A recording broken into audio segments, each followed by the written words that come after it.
una persona entonces toma el primer contacto con el movimiento circular a través de esta expresión, habla de revoluciones por minuto. ¿Cuántas vueltas se da por minuto? ¿No? Este es un defecto de nuestro castellano. Cuando decimos revoluciones por minuto, no estamos diciendo por y el por tomado como una multiplicación, sino por cada unidad. O sea, es una vuelta por un minuto, son tantas vueltas por cada minuto que transcurre. En ese cociente de vueltas por minuto, nosotros si hablamos de una velocidad de un motor, revoluciones por minuto, decimos un motor eléctrico tiene aproximadamente 1200 RPM, o sea, 1200 vueltas por cada minuto. Eso es revolución por minuto. Entonces, esto nosotros lo debemos transformar a nuestro sistema internacional que se mide en radianes por segundo. ¿Cómo hacemos? Muy fácil. Como estas son vueltas sobre minuto, la parte del tiempo es muy sencillo porque tenemos que traducir a segundos, entonces los minutos los vamos a traducir a segundos. Entonces la relación ¿cuál es? Que un minuto equivalen a ¿cuánto? A 60 segundos. Entonces estamos multiplicando y dividiendo por lo mismo, pero la idea es simplificar los minutos y me queden 1200 vueltas por 60 segundos. Y esto, a su vez, lo vamos a dejar entonces en 1200 vueltas sobre segundos. Y ahora, para transformar en radianes, entonces las vueltas las vamos a transformar en radianes. ¿Qué relación hay entre vueltas y radianes? Y que una vuelta, un giro completo son 360 grados. Y 360 grados, ¿cuántos son? 2pi. 2pi radianes es un ángulo de 360 grados. Entonces, una vuelta son 2pi radianes. Vuelta con vuelta se simplifica. Entonces, esto que estaba dividido en 60 segundos, siempre vamos a multiplicar por 2pi y a dividir por 60, y eso nos va a transformar el ángulo en 120 dividido en 6 de 20, y 20 por 2, 40, o sea, si vamos simplificando, multiplicamos en 6, nos da 1, 120 dividido en 6, 20, 20 por 2, 40, pi radianes sobre segundos. Esa sería nuestra velocidad angular. Bueno, vamos a escribir acá 40 pi y la unidad radianes sobre segundos. Bueno, esto ya lo conocemos. Este es el valor en el movimiento. Lo que nos interesa, esos 40 pi radianes sobre segundos, es la velocidad que no es muy, digamos, común escuchar. Nosotros sí sabemos escuchar esto, vuelvo a reiterar, revoluciones por minuto. Entonces lo que estamos midiendo en el movimiento circular, que es cuántos radianes voy avanzando por unidad de tiempo. En el caso que sea movimiento circular uniforme, la velocidad angular es constante, por lo tanto voy a dar siempre la misma cantidad de vueltas en el mismo tiempo.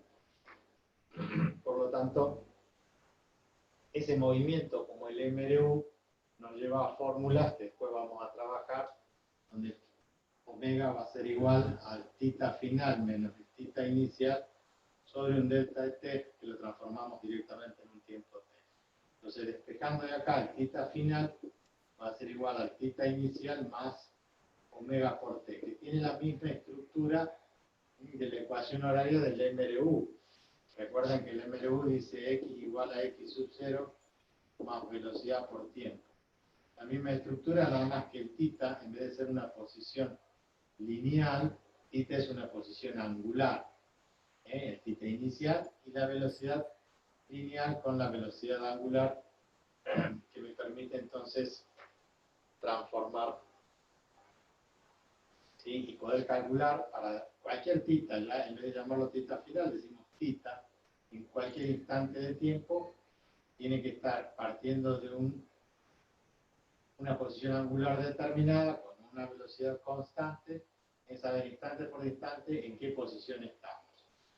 Por allí uno piensa que a las velocidades que estamos manejando nosotros esto no es muy interesante, o en realidad es muy difícil ir trabajando segundo por segundo cuando nosotros hablamos de la velocidad del automóvil, que habla de 1000 revoluciones por minuto, entonces no podemos ir viendo el ángulo en radianes ese instante. Pero sí saben que existen máquinas, los motores paso a paso, por ejemplo, habrán escuchado hablar, y el reloj, ustedes desarman un reloj, el reloj tiene en sus engranajes, estoy hablando de un reloj analógico, no los modernos ahora que vienen en un chip, sino que antiguamente el reloj que han visto ustedes tiene un montón de engranajes, el que uno le da cuerda y arranca, ¿no es cierto?, va marcando los segundos y cuando da una vuelta completa hace que recién se desplace una unidad el minutero y ese cuando da 60 vueltas recién hace que se desplace el otro. Es un tren de engranajes. ¿Dónde hay un tren de engranajes? En todos lados. El vehículo, cuando uno sube, pone primera, acelera, pasa los 10 kilómetros, 15 kilómetros por hora y ya aprieta el embrague y pone segunda, bueno, que es que no tiene un auto automático.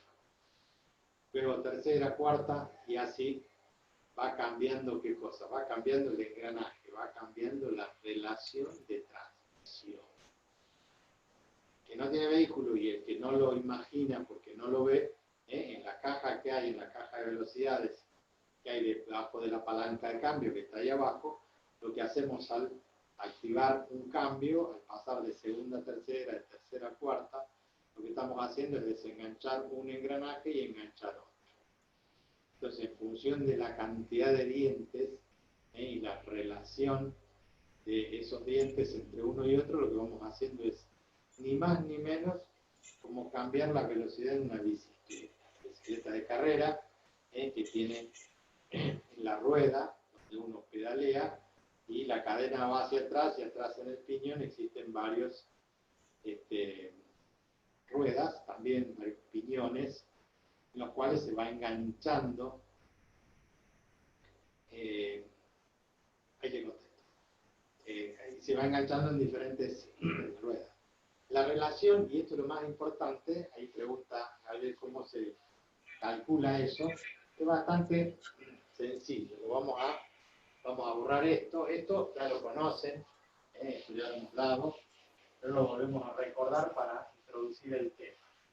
Entonces nosotros si tenemos una cadena y un piñón, no hace falta que sea con cadena, puede ser con una correa, puede ser que se estén tocando, pueden ser dos engranajes. Entonces tenemos una rueda de un lado y tenemos otra más pequeña. Entonces vamos a ver y a suponer que esta es la bicicleta. Esto por supuesto tiene tallados acá todos los dientes de tal forma que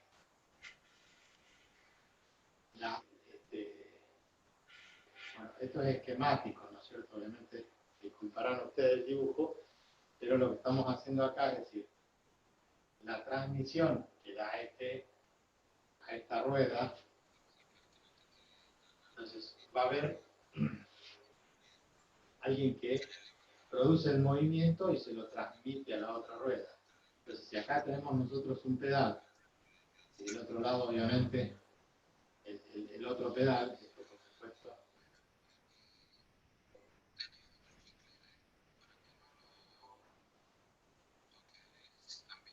nosotros lo que vamos a hacer es del otro lado de la rueda hasta el otro pedal, ¿no es cierto?, donde nosotros empezamos a impulsar, y la velocidad que le damos acá va a ser,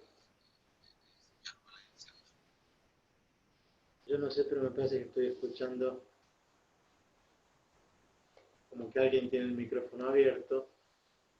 Bien, nosotros le vamos a imprimir mediante las piernas, ¿qué cosa? Una velocidad angular, una velocidad omega. Vamos a suponer que es constante. Nosotros ya habíamos visto que la relación entre la velocidad tangencial, de que si yo estoy girando, vamos a poner el giro, esto lo vamos a hacer girar al revés. Vamos a girar en este sentido. Entonces, si esto gira para allá, acá va a haber qué cosa, una velocidad tangencial. Entonces, ¿qué relación existe entre la velocidad angular y la velocidad tangencial? Justamente el radio. Bueno, volvemos a esa partecita. ¿Qué es lo que ocurre? Nosotros tenemos acá un desplazamiento que tiene que ver, si yo paso de una posición, ¿se acuerdan que acá hay un delta tita? ¿Sí? O un tita. Si hay un determinado ángulo, quiere decir que paso de la posición 1 a la posición 2. Entonces el desplazamiento, el arco, a este arco delta S, lo llamamos arco delta S, el arco de circunferencia. Esa porción de arco se mide multiplicando ¿qué cosa? El radio por el ángulo. Recuerden que la definición de radian es, el ángulo en radian es el arco dividido en el radio. Por lo tanto, si el ángulo es el radio, el delta S dividido en R, este R pasa multiplicando, entonces el arco delta de S se mide como R por tita. Esto ya es por definición de radian. Ahora, este arco, que es igual al producto del radio por el ángulo tita, si lo dividimos miembro a miembro, por delta ET y este por delta ET, esto se transforma en la velocidad tangencial, o sea, la velocidad que lleva en este punto. Acá tenemos en todo punto de la trayectoria, ¿no es cierto?, hay una velocidad tangencial. ¿Cuánto vale? Vale el radio por tita sobre delta t, que es omega. Esta es la relación que me interesa. Y esta es la que ustedes deben conocer y la que estaba preguntando recién su compañero. Es decir, ¿cómo calculo yo la relación de uno a otro? Entonces, esta velocidad tangencial es la misma velocidad tangencial que hay acá y con la que hay acá. Es obvio que la cadena en todos los puntos de su trayectoria tiene que tener la misma velocidad. Porque si acá tiene una velocidad y acá tiene otra, la cadena se estaría o estirando o encogiendo. Cosa que en la práctica ocurre, que hay un pequeño estiramiento, pero es mínimo y despreciable para el cálculo. Entonces nosotros tenemos, y esta velocidad tangencial es igual a esta velocidad tangencial acá. Entonces, como tengo la misma velocidad tangencial en toda la cadena, en este caso la velocidad tangencial acá vale R por omega. Entonces le vamos a llamar omega 1 y R1. Entonces acá voy a tener, esto gira y le va a transmitir un giro acá que le vamos a llamar omega 2. Esta sería la rueda conductora y esta la rueda conducida. Pero esto tiene un radio, que acá dijimos que era radio 1, acá le vamos a decir que es el radio 2. Entonces, la velocidad tangencial acá, ¿cuánto vale? Vale omega 2 por R2. La velocidad es R por omega. ¿Y acá cuánto vale la velocidad tangencial? Omega 1 por R1. Omega 1 por R1. Podría poner la velocidad tangencial 1 y velocidad tangencial 2. Pero las velocidades estas son exactamente iguales. Por lo tanto, lo que a nosotros nos queda, en definitiva, es que omega 1 por R1 es igual a omega 2 por R2. Por lo tanto, ¿qué velocidad voy a tener acá en función de la velocidad que yo le imprimo acá? Entonces, si yo quiero despejar omega 2 va a ser igual a omega 1 por R1 dividido en R2. Entonces yo voy a poder calcular, si tengo esta velocidad, voy a poder calcular la otra velocidad. ¿Por qué? Porque esto es físico, los datos de los radios ya los tengo, porque conozco, los puedo medir. Y esos radios están en función de ¿qué? De la cantidad de dientes que tiene la rueda, donde se engrana la cadena. Entonces finalmente uno conoce o cuenta cuántos dientes tiene uno y cuántos dientes tiene el otro. Bueno, esta relación de R1 sobre R2 va a permitir que yo escriba que omega 2 sobre omega 1 sea igual a la relación entre R1 y R2. Entonces vamos a suponer, usted quería calcular cómo es la relación. Bueno, si yo tengo estos dos datos y digo el radio 1, este radio que es el más grande, la bicicleta tiene 20 centímetros, ahora no hace falta colocarlo en metros, en decímetros, no importa, en la unidad que usted quiera. Si esto tiene 20 centímetros y esto tiene en el piñón vamos a suponer que tiene 5 centímetros, entonces la relación de transmisión 20 bien 5 es 4. ¿Qué es 4? Omega 2 sobre omega 1. Pues si usted quiere, el omega 2 resultante va a ser 4 veces omega 1. Dice que si yo a esto le imprimo una velocidad de 10 vueltas por minuto, o pongamos un poco más, 50 vueltas por minuto, entonces en el otro lado voy a tener 50 por 4, 200 vueltas por minuto.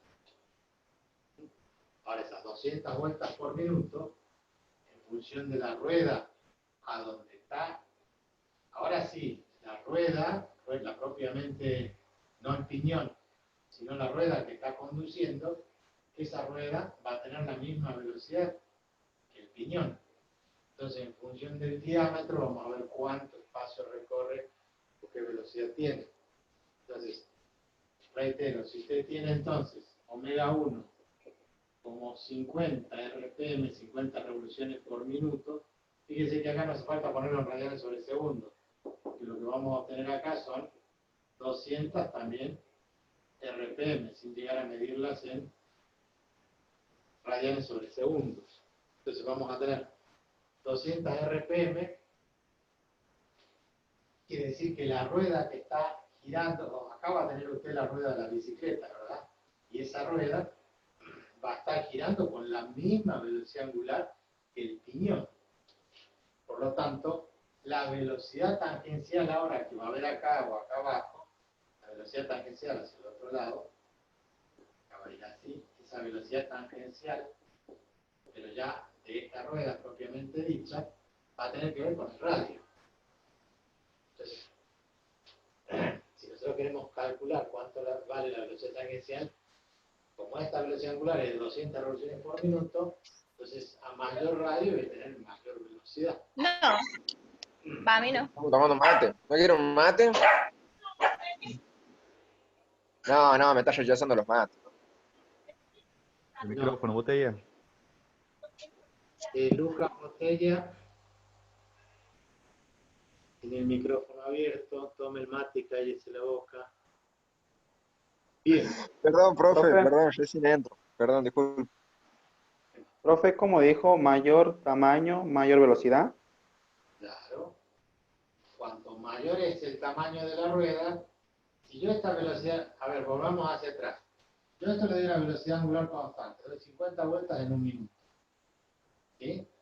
Como la relación que hay es el radio es 4 veces más pequeño, 20 bien 5 me da 4, entonces como el radio es 4 veces más pequeño, la velocidad de esta es mayor.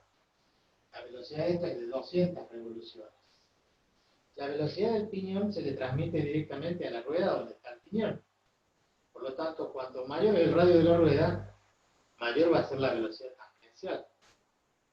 Pero ¿qué pasa? Usted el tamaño de una rueda usted no cambia el tamaño de la rueda. Usted tiene una bicicleta que es de rodado 20, de rodado 24, de 16, no sé, lo que usted tenga.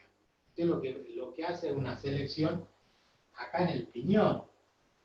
Elige, si yo elijo uno más chiquito, en vez de 5 centímetros, de 4 centímetros, entonces 20 menos 4, 5 va a quintuplicarse la velocidad. En vez de 200 va a tener 250 revoluciones por minuto. Ojo, no confunda que yo estoy hablando no de la rueda, cambiar el piñón y poner uno de más o menos dientes, sino que estoy hablando de que la rueda donde está la cubierta, ¿sí?, tiene un radio determinado. Entonces, la velocidad angular que yo tengo acá, multiplicada por el radio, me va a dar un valor de velocidad tangencial. La velocidad tangencial que tiene esta rueda. La rueda de la bicicleta. Recuerden que esquemáticamente nosotros estamos hablando de que acá hay un manubrio, ¿no es cierto? Vamos a hacer, imaginamos que por acá está el asiento, que acá hay una rueda y que acá hay otra rueda, ¿sí? Y nosotros estamos transmitiendo desde el pedal hacia de una rueda acá a una rueda acá. Esta rueda, que es la que nosotros imprimimos con los pies, le transmite la velocidad al piñón. Ese piñón puede ser ese chiquito, puede ser uno más grande o más grande, yo voy a, cuando pongo un cambio, voy a elegir qué piñón elegir acá. Pero esta rueda es constante, tiene un solo radio. Entonces, yo primero voy a transmitir la rueda donde yo apoyo, donde están los pedales, le imprimo una velocidad angular. Doy tantas vueltas por segundo o por minuto. Eso hace que la cadena le transmita al piñón. Pero si el piñón es más chico que la rueda, siempre es más chico, ¿qué hace? Aumenta la velocidad angular. En cuanto y en función de la relación de los diámetros, o de los radios, o del número de dientes. Profe, una pregunta. Sí.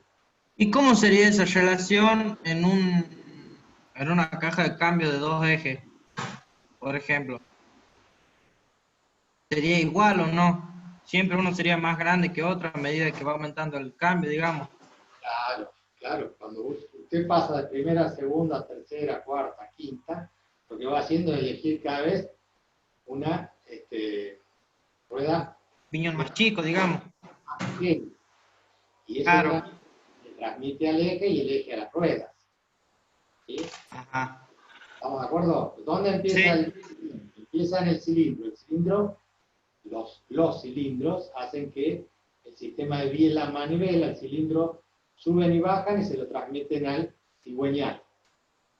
¿Mm? Sí. El cigüeñal es como en los cochecitos de los bebés, esos que el chico empuja.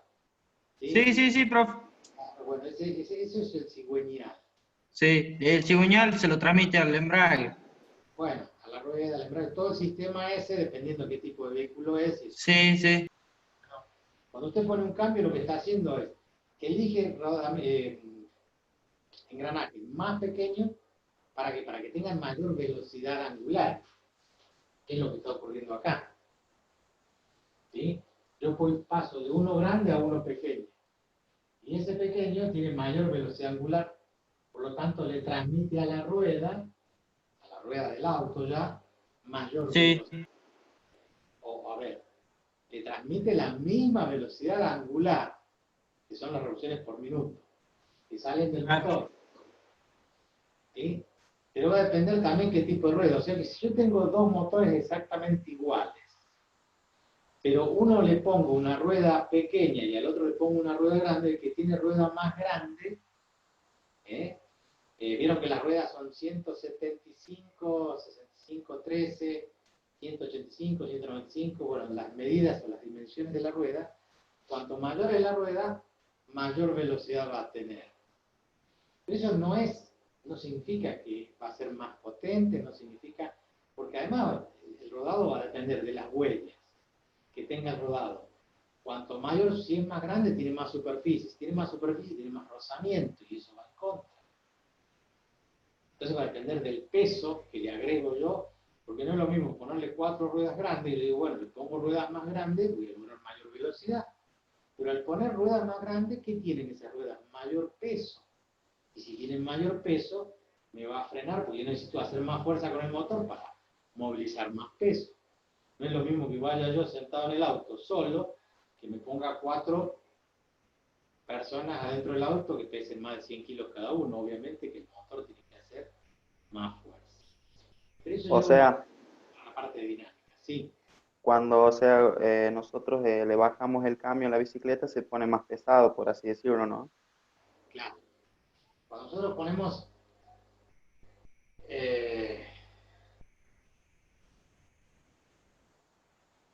estoy leyendo el dice cómo sabemos la relación sin tener velocidad angular solamente con los tamaños, sí. Solamente la relación, a nosotros lo que nos interesa es esta relación. Esto no importa, porque es un número. Lo que interesa es la relación de R1 a R2, la relación entre las ruedas. Entonces yo elijo un piñón cada vez más chiquito, entonces esta relación va a ir cada vez más grande. O sea, si esa relación es de 4, o sea que este tiene la cuarta parte del radio de este, o la cuarta parte del diámetro, que es lo mismo de este, entonces la velocidad de este va a aumentar 4 veces. Si la relación en vez de 1 a 4 es de 1 a 6, entonces va a aumentar 6 veces la velocidad. Entonces ya no importa cuánto mide, sino solamente saber la relación. ver, espere un poquito. Si nosotros tenemos un vehículo, entonces, la misma bici, si nosotros queremos no velocidad, si no queremos fuerza, hacemos al revés.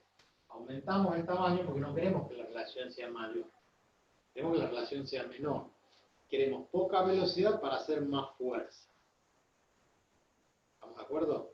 Ese es el concepto del que anda en bicicleta. ¿Qué hace? Pone cambio. Cuando tiene una subida, ¿qué hace? Cambia automáticamente, elige un piñón más grande y una rueda más chica. En el caso que tenga doble relación, que puede elegir 3 o 4 acá contra 3 o 4 acá, entonces elijo esta más chica y esta más grande. ¿Para qué? Para tener menos velocidad, porque ahí no importa la velocidad, lo que importa es la fuerza. Esto le pasa en el vehículo también. Cuando uno va subiendo una cuesta, ¿qué hace? Y no puede ir en cuarta, baja a tercera, después a segunda, y en algunos casos, si es muy empinada, la hace en primera. Porque ahí necesitamos potencia, necesitamos fuerza, no necesitamos velocidad. ¿Sí? Después vamos a ver dinámica, que la relación entre, por ejemplo, cuando definimos potencia, decimos es igual a fuerza por velocidad. Si aumentamos la velocidad, disminuimos la fuerza. O si disminuimos la velocidad, aumentamos la fuerza. Ese concepto lo vamos a ver más adelante. ¿No? Todo el mundo intuye y sabe que para poder escalar, poder ir en una pendiente, hay que aumentar la fuerza y hay que disminuir la velocidad. Por supuesto, más todas otras cuestiones, tenerlo más liviano, ofrecer la menos resistencia al aire, etcétera, etcétera, las ruedas de aluminio, no sé ahora de qué material vienen, pero cada vez se trabaja más en los materiales. En Fórmula 1 es un ejemplo, ¿sí? Que no solamente miden la rueda en sí, el peso de la rueda, sino que además le sacan el jugo por todos lados, o sea, tratan de minimizar y bajar todos los detalles. Y el dibujo en las huellas de las ruedas es fundamental. Depende si el asfalto está seco, si está lloviendo o hay mucha humedad, no hace falta que esté lloviendo. Puede ser que ustedes salgan de la mañana, haya 20% de humedad y que al otro día hicieron la prueba el sábado con un 20% de humedad y el domingo está redenso, pesado, húmedo y hay un 90% de humedad. La rueda no responde de la misma forma. Y sobre la rueda hay unos dibujos, para el caso de que haya lluvia, esos dibujos son radiales hacia afuera para que cuando va girando tire el agua hacia los costados. Bueno, hay un montón de teorías y trabajos científicos, ¿no? De cómo hacer el dibujo de las ruedas para que tengan mayor agarre, pero que no sea tanto. O, en realidad, la importancia que tiene el agarre de la rueda es, a ver, si yo necesito mucha velocidad y es una línea recta, bueno, no le hago ningún dibujo, la rueda lisa me sirve. O lisa, no tan trabada. Ahora, si tiene muchas trabas, eso va a hacer que tenga mayor agarre, pero también agarre más impulso. Porque si no tiene dónde agarrarse, la rueda en algún momento resbala. Entonces, así como cuando ustedes tienen el freno de mano y aceleran y se mueven las ruedas sin resbalan en el piso hasta que ustedes sueltan el freno y el freno de mano y salen quemando. Ahí tiene que ver, ahí leo la superficie, tiene que ver el tipo de superficie, o sea, la rueda no solamente tiene que ver con los dibujos, tiene que ver con el talón, con el ancho, con la distancia, con un montón de cosas. O sea que no es tan fácil. Nosotros estudiamos hasta acá en forma teórica solamente la relación que existe entre la rueda y el piñón, entre la rueda de la bicicleta y el piñón. Nosotros ya sabemos, por este cálculo, y esto lo tenemos que deducir fácilmente, la velocidad de la cadena siempre es la misma. Si no es una cadena en el auto, puede ser la velocidad de la correa. Esa correa tiene siempre la misma velocidad. Entonces lo que va a cambiar es la relación del omega por el R en ambas ruedas. Y esa relación se va a dar de esta forma siempre. Omega 1 por R1 igual a omega 2 por R2. Después lo pueden expresar de forma que ustedes quieran. Por ejemplo, que omega 2 sobre omega 1 es R1 sobre, o al revés, omega 1 sobre omega 2 igual a R2 lo que interesa es la relación de transmisión. Esto es no solamente así, si los engranajes están juntos, bueno, una rueda, yo tengo una rueda con los engranajes, supongamos los dientes, y del otro lado va engranada el otro engranaje de la otra rueda, y uno le transmite al otro de la misma forma. Esto, por ejemplo, en las maquinarias, como les dije hace un rato en el reloj, también pasan un tren de engranaje de cualquier máquina. Es un torno, tiene un tren de engranaje, el cual yo le voy cambiando, voy haciendo estas relaciones, y esto no es de una a otra, sino que estamos hablando de un tren de engranaje, ponemos 4 o 5 engranajes. Entonces uno le transmite a la otra, esa le transmite a la otra, y así esa relación, en el caso de los engranajes, en vez de hacerlo en función de los radios, se hace en función de la cantidad de dientes que tiene el engranaje. Entonces están clasificados por el número de dientes. Entonces uno hace una relación de engranaje porque quiere que esto gire a una determinada velocidad. Y a medida que yo le pongo la máquina, o sea, la máquina lo que hago es poner una herramienta, como esto va girando a velocidad constante, yo le voy grabando acá una helicoide, o sea, la rosca. Entonces la rosca se hace con una cierta velocidad. Para eso tengo que hacer todo un cálculo, engranaje, para darle la velocidad suficiente y obviamente la velocidad de avance de la herramienta, que es una velocidad lineal, combinado con la velocidad de rotación de esto, va a hacer que yo vaya dibujando el helicoide, o sea, la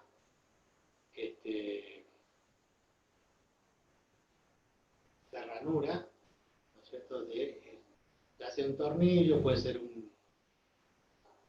una rosca, una varilla roscada, qué sé yo, lo que ustedes quieran. Eso tiene el caso de un tornillo, el caso de una...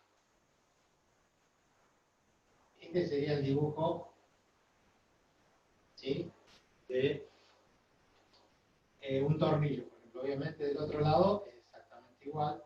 Esto. De punta a punta, entre dos filetes, así se llama, entre dos filetes se llama paso. Y el paso es justamente en supongamos que esto es de 1 milímetro. Quiere decir que el tornillo que va ahí da una vuelta completa y avanza 1 milímetro. Si el paso es de 2 milímetros, cuando yo doy una vuelta completa de tuerca, avanza 2 milímetros. Entonces el paso tiene que ver con la vuelta que tiene el tornillo. Por ejemplo, un instrumento de medición que es el Palmer, un micrómetro, nosotros giramos una vuelta completa y sabemos que avanzamos 1 milímetro. Entonces, ese tornillo que va en el Palmer, que mide, es una especie de gancho, el cual tiene un pupito que se va acercando y va midiendo entonces acá, de estos extremos, una medida. ¿Cómo es que se desplaza esto? Yo voy girando, giro una vuelta, avanzo 1 milímetro, giro otra vuelta, avanzo 1 milímetro. Entonces aprovechamos y esto lo dividimos en 100 partes. Quiere decir que si yo hago una sola rayita, de las 100 divisiones yo avanzo una rayita, acá avanza una centésima parte. O sea que si esto es de 1 milímetro, cuando giro completo avanzo 1 milímetro. Si yo giro una rayita, avanza un centésimo del milímetro. La centésima parte del milímetro. Y así es como se puede medir con un micrómetro hasta centésimas o medias centésimas de milímetro. Diferente al calibre, que puede medir hasta media décima de milímetro. Entonces, los que son técnicos deben conocer, los que no, capaz que alguna vez vieron, un calibre Palmer, esto que les muestro acá, la división. Sí, lo conozco ese. Algunos lo conocen porque han ido al industrial. Pues tiene una escala con ese. en centímetros y tiene una escala medida en pulgadas. Entonces, esto lo que hace es relacionar en 10 mediciones respecto del milímetro, entonces mide décimas de milímetro y hasta media décima de milímetro. Con esto medimos el ancho del dedo, pero si queremos medir profundidad, lo que hacemos es usar las dos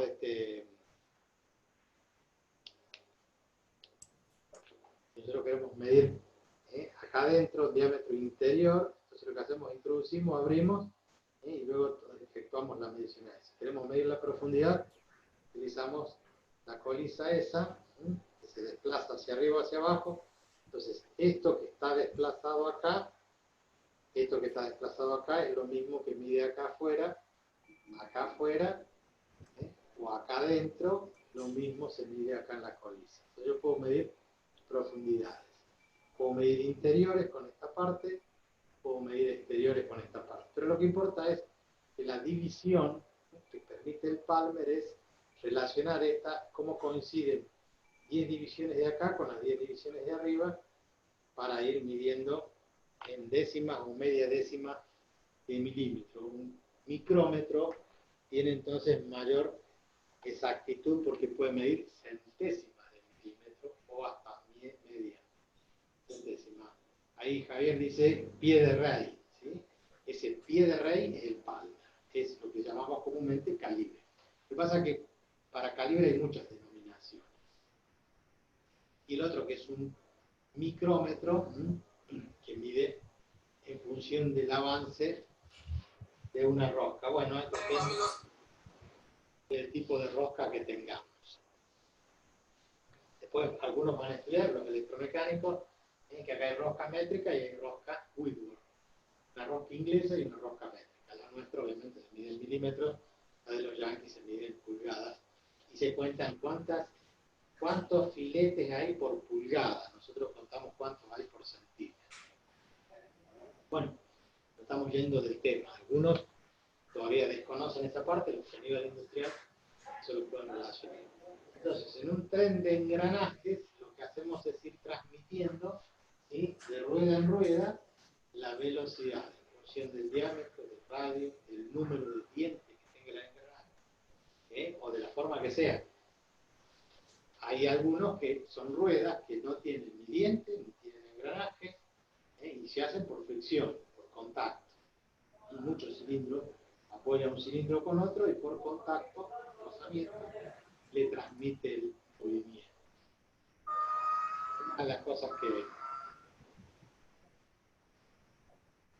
desde lo más sencillo, no sé si algunos conocen una maquinita para armar cigarrillos, que son dos rodillitos con una telita, uno va girando y uno le transmite al otro y la tela va envolviendo y compactando, haciendo el cigarrillo, ¿no? Ahí tienen un sistema de transmisión bastante elemental.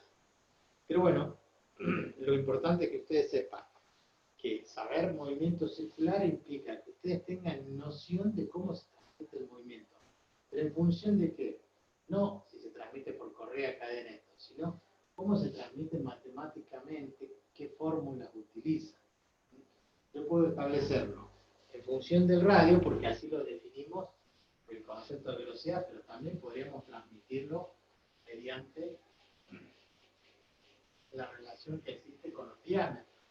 O sea que yo puedo poner el omega 1 por el radio 1, pero el radio 1 es el diámetro 1 dividido en 2, igual a omega 2 por el radio 2, que es el diámetro 2 dividido en 2. Entonces los dos se cancelan, y omega por d igual a omega por d. O sea, lo estoy expresando en función del diámetro. En función del diámetro también puedo poner la cantidad o el número de dientes, que en la escuela técnica le enseñan omega 1 por z1 igual a omega 2 por z2. O sea, reemplazamos el diámetro en función de la cantidad de dientes que tiene. ¿Por qué? Porque, bueno, tenemos un estándar de dientes y decimos, en una rueda hay 20 dientes y en la otra hay 30 dientes. Es como si uno tuviera 20 centímetros y el otro tuviera 30. Entonces, se puede hacer en función del número de dientes, se puede hacer en función del radio o en función del diámetro. En la aplicación, alguno en algún momento le va a tocar, sobre todo los electromecánicos, tener idea o por lo menos transitar por esto y darle un poquito más, prestarle un poquito más atención. Otra de las cosas, los que conocen los camiones van a ver que tienen más engranajes todavía que un vehículo común, porque ellos tienen en alta y en baja. O sea, ellos tienen los cambios primera, segunda, hasta la quinta en alta, y tienen una primera, segunda, mejor distinta es baja. ¿Qué significa? Cuando cambian la velocidad en baja, porque el camión necesita mayor fuerza, perdón. En cambio, cuando ponemos en alta, le ponemos a gran velocidad, un camión cuando está vacío, cuando el circuito, la ruta lo permite, pone los cambios en alta y va a gran velocidad. Cuando tiene que subir una cuesta, lo tiene que poner en baja. Y es más importante, porque a veces uno, cuando va en la ruta o cuando va en una cuesta y ve que un camión se le metió, o adelante ve que hay un camión y dice, chao, no lo pasamos más porque una cuesta está prohibido adelantarse, ¿no es cierto?, a cualquier vehículo, y a un camión peor todavía, porque es mucho más largo y tarda más en pasarlo, y que además, por venir atrás del vehículo, yo vengo a baja velocidad, si vengo atrás de un camión, entonces, hasta levantar tanto la velocidad, si estuviera parado, yo vengo a 100, bueno, lo paso como poste, pero lo que pasa es que en la cuesta no pasa eso. Los dos van despacio, mucho el recorrido que hay que avanzar, entonces es muy difícil pasarlo. Y uno ve cómo hasta siente la fuerza que hace el motor del camión, ¿sí?, para subir esa cuesta. Pero sepan que es más peligroso la bajada del camión que la subida del camión. Aunque vaya a 1 centímetro por hora, el camión lo pone en primera, en baja, y sube, sube, sube, sube. En cambio, la bajada no, es más peligroso. Se queda sin freno y Exactamente. En la bajada, se va nomás. ¿por qué? ¿Por qué se va nomás? Por la inercia Por la del peso inercia que de la lleva. carga, del Dash peso. también. Por el peso. Por El la, peso. por la componente del peso en un plano inclinado. O sea, lo que ustedes ya conocen. Pues, en física nosotros vamos, pasa que no lo podemos como vehículo, pero nosotros tenemos un plano inclinado. Resulta que ese plano inclinado, si acá hay un camión que tiene un determinado peso, la componente horizontal lo descomponemos en una componente. Esto es lo que hace que la masa multiplicada por la gravedad le dé mayor fuerza y tienda a que el camión quiera aumentar la velocidad. Entonces, el camionero, el chofer de camión, ¿qué es lo que va haciendo? Va frenando. Igual lo pone en primera, en baja, va frenando, pero la fuerza que hace cuando lo va frenando hace que calienten los discos, en el caso que tenga freno de discos, zapata o lo que tenga. Las campanas se expanden, dice, por el calor de la cinta. La cinta que abraza a las campanas esas, ¿no es cierto?, en el rozamiento genera tanto calor que se dilata. Se puede pegar los frenos, se puede romper, puede pasar un montón de cosas. Por eso tienen muchísimos sistemas de seguridad también los camiones. Freno Freno motor. acoplado, freno motor. ¿Sí? También la refrigeración de los frenos. Está todo perfecto, hasta que el tipo que va en el camión se duerme o pega una cabeza. Sí. Una vez que aumentó la velocidad más de lo que debería aumentar, después no sé cómo frenar. Por más sistema de seguridad. No hay nada que lo frene. No hay nada. O sea, está todo bien si el tipo es consciente y lo hace a la velocidad que lo tiene que hacer. Ahora, cuando se durmió, cuando pasó algo que normalmente son errores humanos, no hay forma de frenar. Habrán visto en algunas cuestas, en algunas bajadas, dice, a 500 metros hay una pendiente auxiliar en contra para frenar a aquellos que tienen problemas con los frenos. Que a uno le parece extraño el que anda en auto, pero se usa. Y muchas veces los camiones llegan a ese punto, ¿no es cierto?, donde han tomado mucha velocidad, entonces que tiene una buena pedazo de carretera al costado de tierra que hace que el camión suba para que se frene, ¿no es cierto? Bueno, la inercia, el movimiento. Recuerden que esos camiones de doble que llevan, ¿cuál fue el nombre? Bueno, Acoplado, profe. acoplado, gracias. Que llevan acoplado, ¿no es cierto? Ya 50.000 kilogramos, 100.000 kilogramos, no sé. Impresionante. Y que cuesta muchísimo. No. Más allá de la seguridad que tiene. No. Esto tiene que ver con que uno tiene que saber que hay una relación saber que se usan esas relaciones. Es muy común que una persona que vaya en la ruta, el que es fierrero, el que le gustan los autos, sabe que para frenar no hay que frenar solamente con el freno, como frena la mayoría de la gente. Si hay tiempo, que es lo que hace uno, tira un rebaje. ¿Qué es tirar un rebaje? Si ven una cierta velocidad y yo le bajo el cambio, de quinta le bajo a tercera, o de cuarta le bajo a segunda, ¿no? Porque está en la misma línea, entonces cambio el engranaje y lo frena el mismo motor, ¿sí?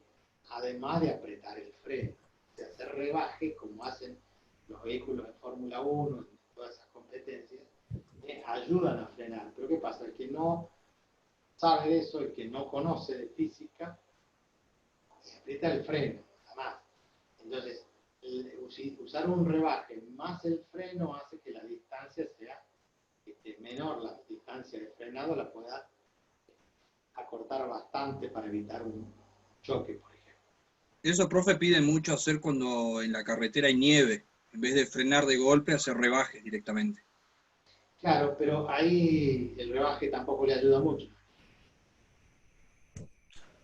Profe, No al es- hacer rebajes, ¿el motor pierde revoluciones? Claro. El rebaje en Al realidad, contrario, aumenta. en realidad lo que está haciendo usted es bajarle la velocidad, y bajarle la velocidad es aumentar recién la ruedita del piñón, tomar una más grande. Para que la Pero va relación- aumentando la revolución, profe, ¿o no? Claro. No, aumenta la revolución, no. Cuando uno hace un Sí, rebaje, se aumenta.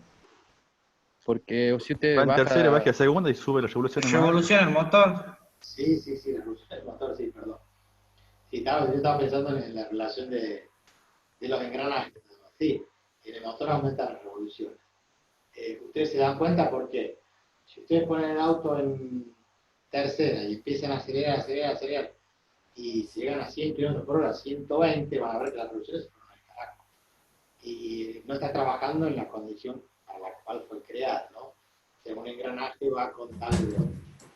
En general, van de 10 en 10. Yo voy a 10 kilómetros, voy en primera. Cuando pase los 10, como segunda. Cuando paso los 20, como tercera, cuando paso los 30, y así hasta llegar a 50 km/h, como la quinta, y a partir de ahí tendría que ir siempre en quinta.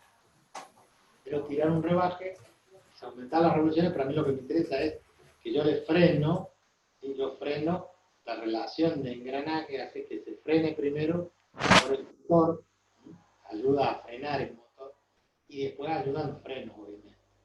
Cuando digo recién lo de la nieve, es relativo porque en la nieve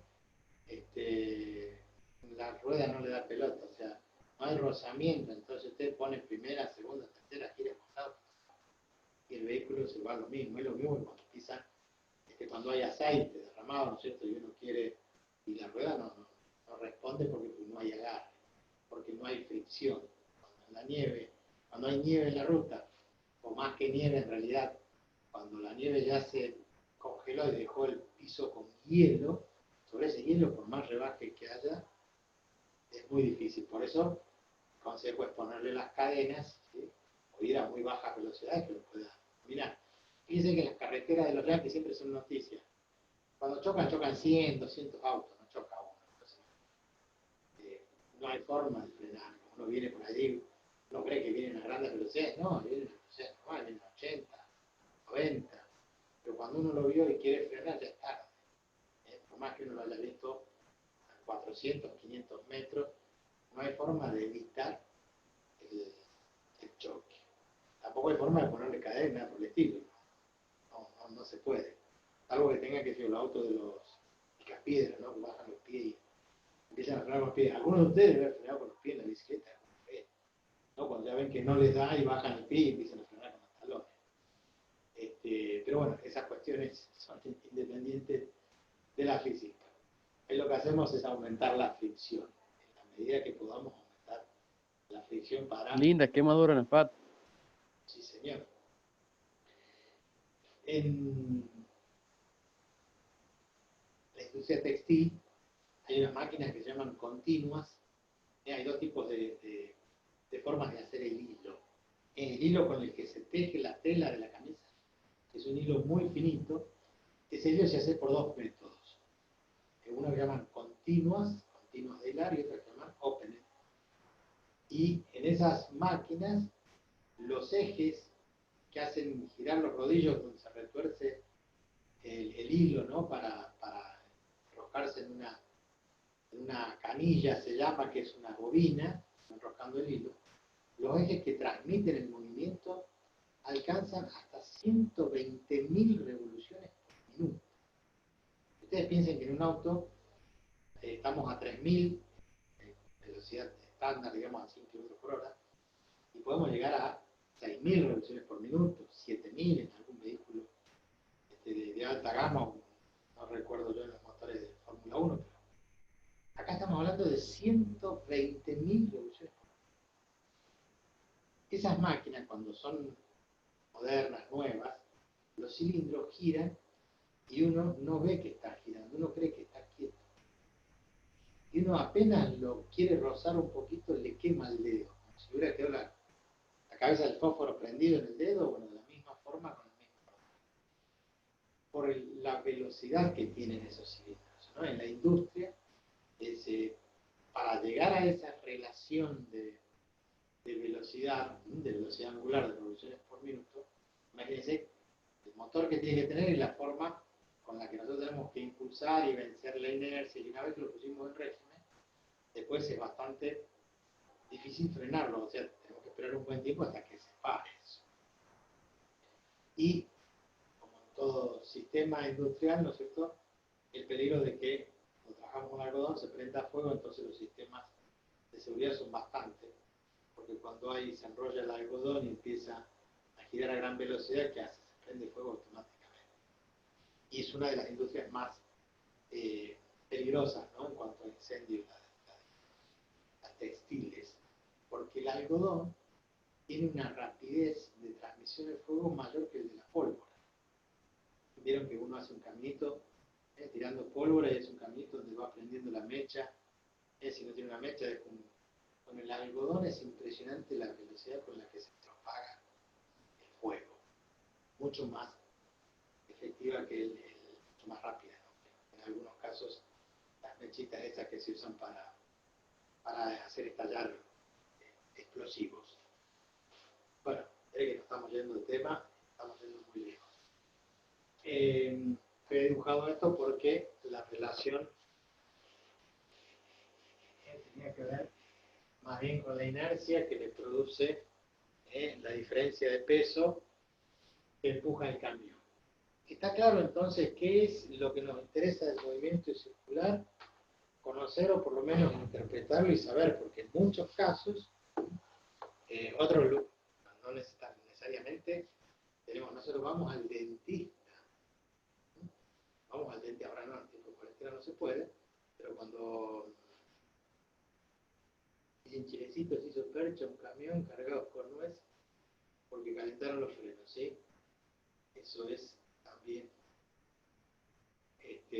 cierto. Les decía, uno va al dentista y el dentista tiene un torno, todos saben lo que es el torno, son pequeñas herramientas, el torno es la maquinita que hace girar y en la punta le pone diferentes herramientas que, producidos en la boca, van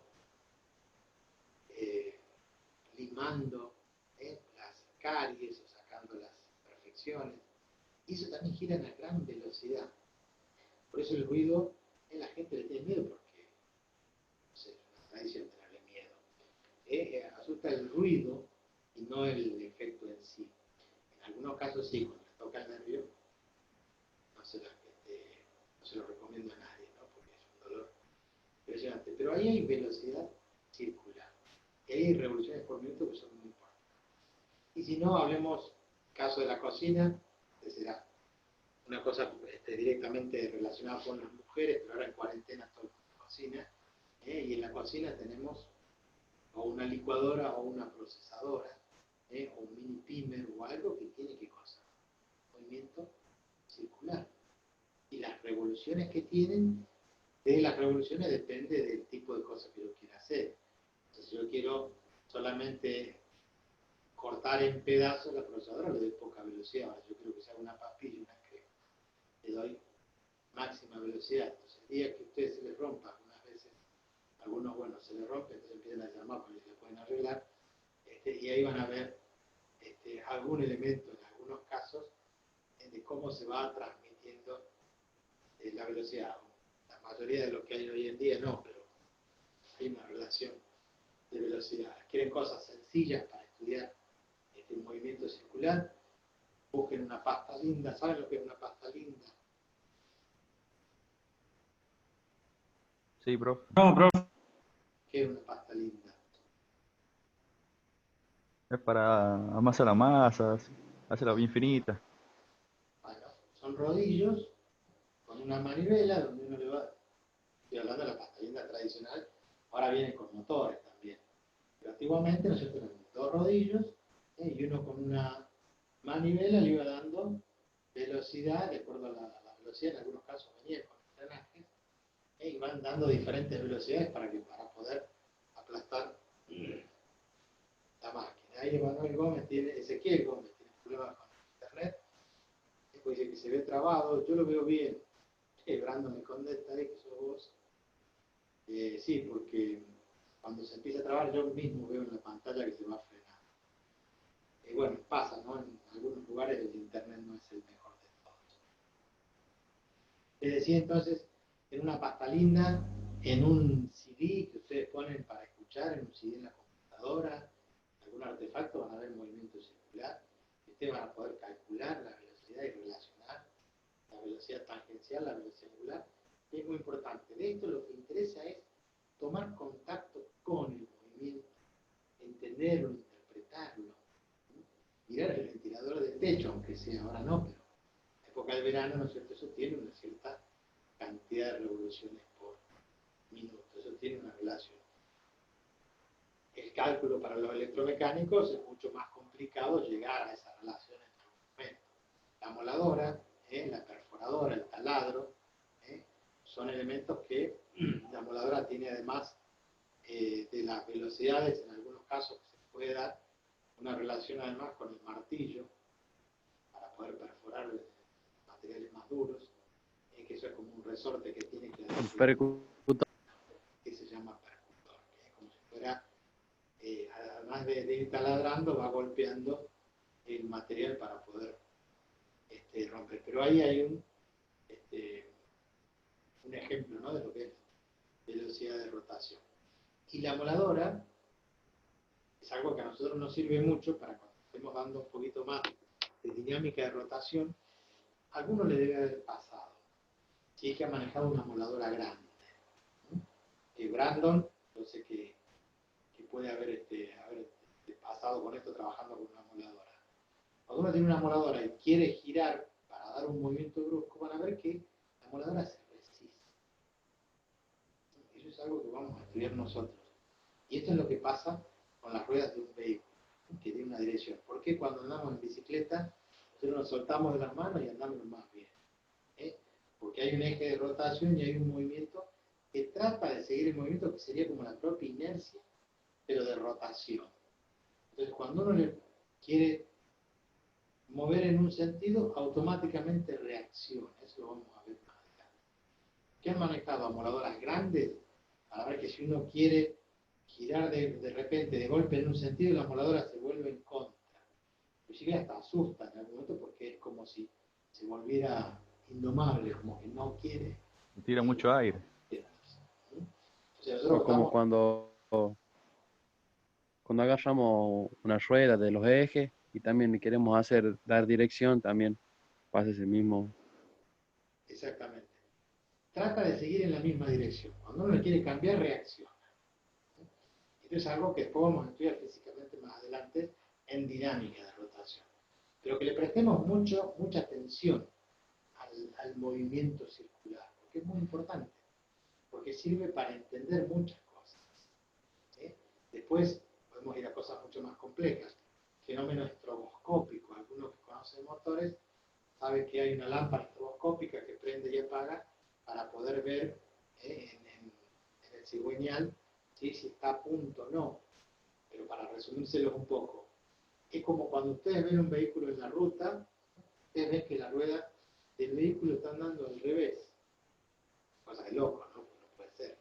Entonces, en realidad lo que nosotros vemos es la taza de la rueda.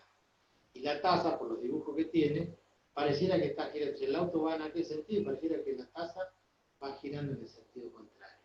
Ese fenómeno estroboscópico, si uno lo pudiera realizar con la velocidad que lo hace una lámpara, uno cierra los ojos y los abre, parpadea rápidamente, ese parpadeo le permite establecer diferentes posiciones como si lo fuera haciendo paso por paso. Eso, llevado a gran escala, es una lámpara estroboscópica, que cada vez que se prende y se apaga es como si tomara una foto instantánea. Como la estroboscópica del boliche, profe. También yo no soy mucho de los boliches ya, hace tiempo, mi tiempo no había esa estroboscópica, pero también se relaciona un poco con eso. Entonces, ese efecto de la lámpara estroboscópica también tiene que ver para medir, no es para medir, sino para poder observar en una velocidad, en una frecuencia relativa. A ver, lo que estoy diciendo es, en el cigüeñal están anotados unos numeritos y hay unas marcas a la vuelta. Pero como están dando a gran velocidad, a 3000 revoluciones o a 1000 nomás, está el motor prendido y están dando a 1000 vueltas por minuto. Entonces yo no puedo ver qué es lo que está escrito allí. Entonces la lámpara esa es como que saca fotos instantáneas. Entonces por ahí en un instante ustedes ven que dice el 1, el 2, el 3, o sea, el mecánico, ve en qué posición se encuentra regulado, entonces lo avanza o lo adelanta. Bueno, hay que ser mecánico para interpretar todas estas cuestiones. Pero va a haber muchas cosas, desde lo más sencillo que es una bicicleta, saber el rodado, porque por ahí ustedes quieren comprar una bicicleta y dicen, bueno, pero si las ruedas son muy grandes, ¿es mejor o es peor? Prefiero un rodado chico, la cantidad de cambios, es decir, ¿para qué quiero una bicicleta con 10, con 5 y 5? Tienen no sé cuántas combinaciones posibles, 25 combinaciones posibles de velocidad, y cuando la bicicleta lo usan para ir al parque, dar una vuelta y volver. O sea, si no son corredores de primera, no tiene mucho sentido tener tantos cambios. Es como comprar una Maserati para ir a dar vuelta a la plaza. No tiene ningún sentido. Entonces, cuando uno va a comprar, a veces compra cosas que no le sirven, no las utiliza, como ustedes, la calculadora. Tiene la calculadora y usan 5 funciones y el resto no lo usan. Ahora es tiempo que aprendan y aprendan bien usar la calculadora, porque tiene muchísimas funciones que los va a sacar de apuro, como les vine enseñando en estos tiempos. Bien, volvamos a ¿Qué le habrá dicho? ¿A quién? ¿Quién le habrá dicho a quién y qué cosa? Debe haber sido que se olvidó el micrófono, profe. Sí, no pareciera estar opinando de la clase. Parece que están chusmeando más bien. Bueno, una de las cosas que ya hemos visto y que por cambio de la variación de velocidad aparecía la aceleración centrípeta, tenía que ver con la relación de la aceleración centrípeta también la van a ver como aceleración radial, aceleración centrípeta o centrípeta o aceleración radial, e inclusive algunos le llaman aceleración normal, ¿sí?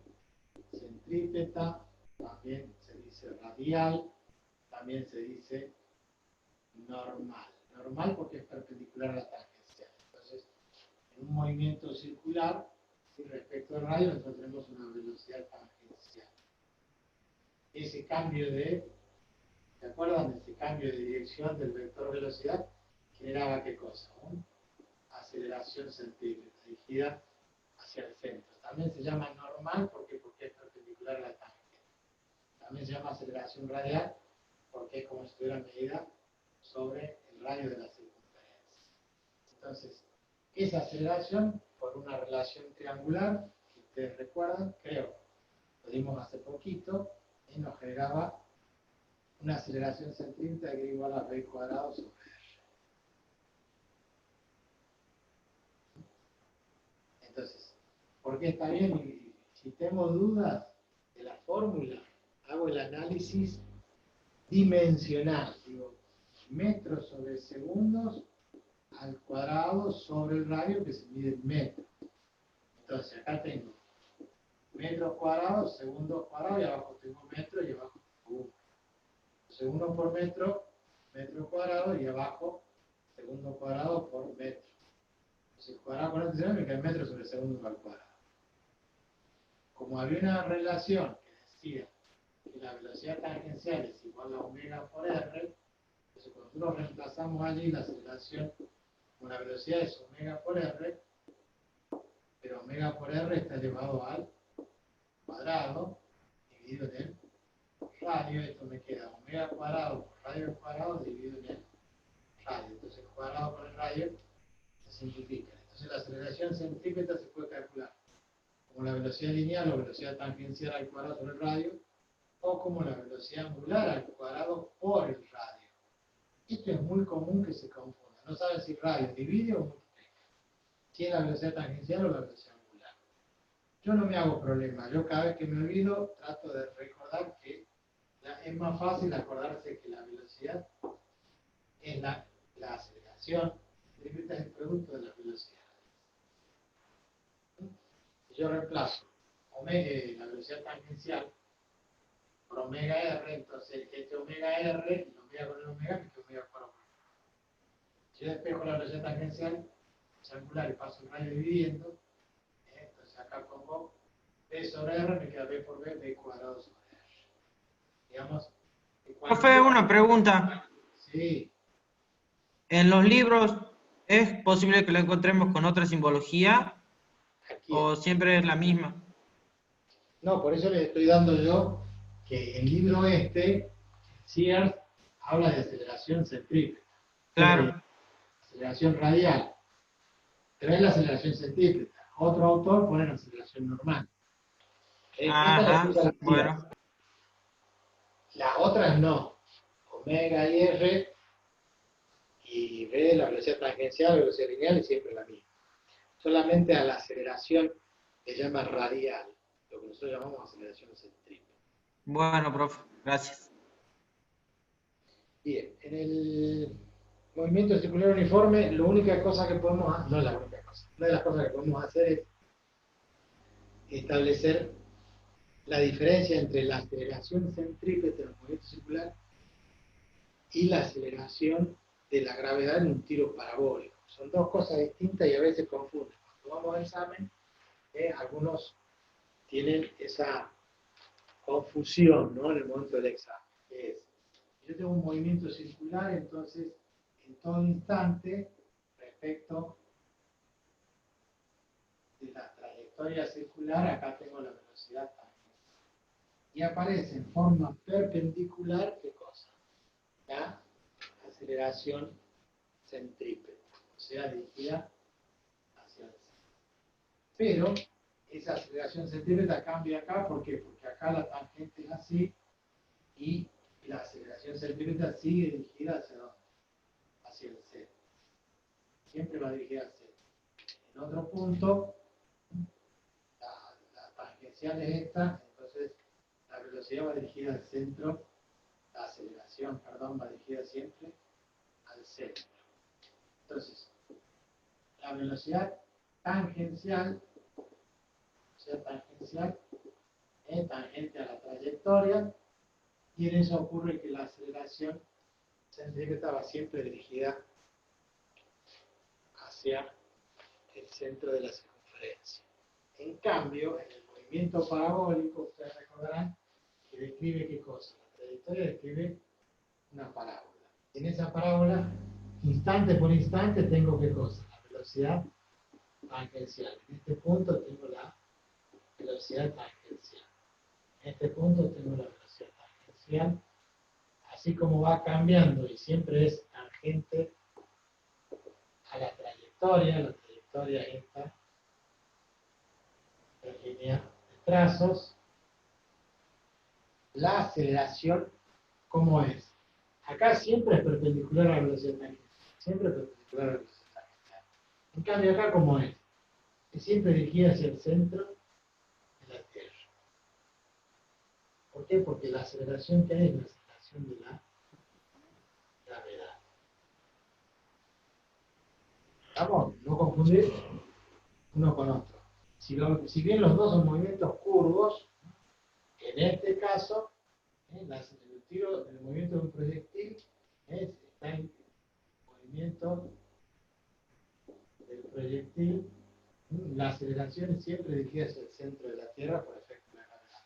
En cambio, en un movimiento circular, la aceleración siempre dirigida hacia el centro de la trayectoria de esa circunferencia. Eso es una de las cosas que no hay que confundir y que a veces confunden. Bueno, otra forma de expresar la velocidad, la aceleración centrípeta, está en función del tiempo y en función del radio. Entonces, ¿cómo podemos expresar esto en función del tiempo y del radio? Bueno, el tiempo que tarda en dar una vuelta completa, el tiempo que tarda en dar una vuelta completa, dijimos que lo llamábamos como periodo. Entonces, el periodo de tiempo, tantos segundos en dar una vuelta completa, es el periodo. Por lo tanto, la velocidad, si quieren ustedes, la velocidad tangencial es calcular cuánto se ha desplazado en un tiempo t. ¿Cuál es el desplazamiento que hay acá? Y es la longitud de la circunferencia, o sea, 2 pi por radio. Lo que hacemos nosotros solamente es velocidad de espacio sobre tiempo. ¿Cuál es el espacio? El desplazamiento de toda esta longitud. Todo eso que vale 2 pi por el radio, dividido en el periodo t. Si eso yo lo reemplazo en la fórmula de aceleración centrípeta, que volvemos a escribir, la aceleración centrípeta es igual a b cuadrado sobre r.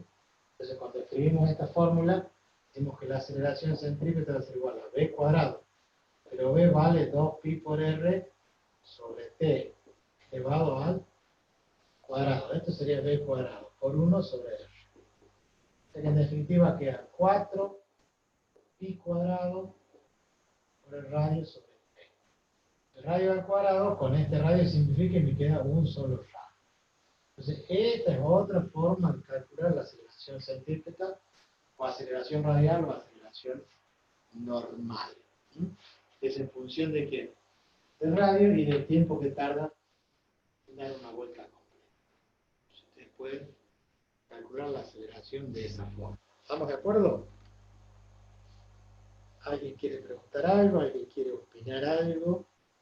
¿Podría sacar una fotito, profe? Disculpe. Sí, sí podemos.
Bueno, ahí me estaba comentando la profesora Madena Moya, tiene con quién, con electromecánica, que va a necesitar algunas clases martes 16 y 23, los miércoles 17 y 24. Bueno, los miércoles no hay problema. Pero los martes 16 y 23 en este horario, ahí nos vamos a tener que correr.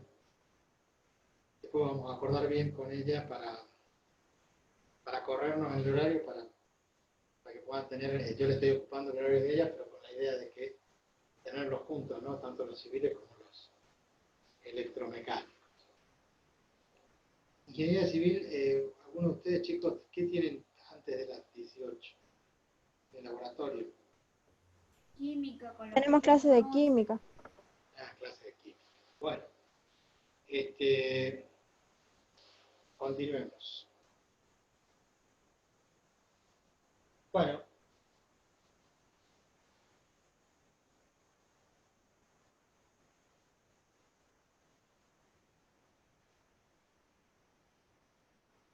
allí estaríamos. Con eso no tengo tengo más que agregar para este movimiento. Bueno, después vamos a trabajar, como les decía, con más aspectos del movimiento circular, porque hasta acá nosotros vemos movimiento circular uniforme, o sea, a velocidad angular constante. En cambio, después, así como está el movimiento rectilíneo uniforme y el movimiento rectilíneo uniformemente variado, vamos a definir un movimiento circular uniformemente variado, que significa que algo que se pone a girar y va aumentando de velocidad, pero velocidad angular, o sea, vamos a definir movimiento circular uniformemente variado. Ahí vamos a tener que hacer aparecer qué cosa, una aceleración que es igual a la variación de velocidad en el tiempo. Su equivalente sería la aceleración lineal, que es igual en el movimiento rectilíneo uniforme a la variación de velocidad sobre el tiempo. Aquí esto ahora se lo llama aceleración angular, el cociente entre la velocidad angular y el tiempo, o sea, medido en radianes sobre segundos al cuadrado, porque al tener radianes sobre segundo y volverlo a dividir en segundos, me quedan radianes sobre segundos al cuadrado. Y va a tener expresiones similares de tal forma que la aceleración, que es igual a la velocidad final menos la velocidad inicial sobre un tiempo t, va a permitir definir cualquier velocidad final en función de la velocidad inicial más la aceleración por el tiempo. Fíjense que esto es equivalente a lo que trabajábamos nosotros, donde en vez de velocidad lineal tenemos velocidad angular, velocidad inicial lineal, velocidad angular lineal, aceleración lineal, aceleración angular. Esto es que este movimiento que hablamos de rotación empieza a girar a una cierta velocidad y va aumentando las revoluciones por minuto. Es lo que pasa cuando ponemos primera, segunda, tercera. Empezamos a aumentar las revoluciones, empezamos a acelerar. El momento de aceleración ese tiene que ver con la aceleración circular, con el movimiento circular. Y va a tener exactamente el mismo desarrollo de fórmulas equivalentes a la